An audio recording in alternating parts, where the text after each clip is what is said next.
Xumo TV unexpectedly turning off is a common issue primarily due to three main culprits: sleep timers, eco modes, and outdated software. Sleep timers automatically shut down the app after a period of inactivity, usually configurable in settings.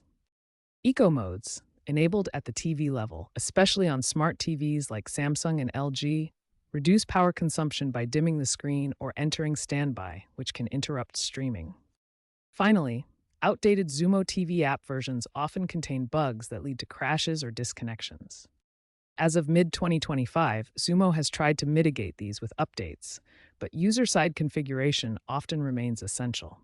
The latest versions include features like Smart Sleep, which pauses the app instead of fully shutting it down.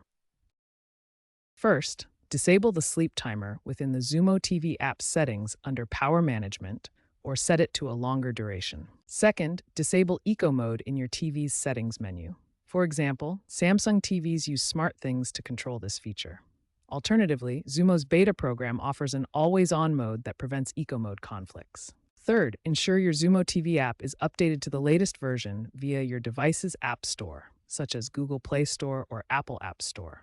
Enable auto updates to prevent future regressions. For older devices like Roku or Fire TV, update the device's operating system as well. If issues continue, try clearing the app's cache and data or contacting Xumo support for further assistance.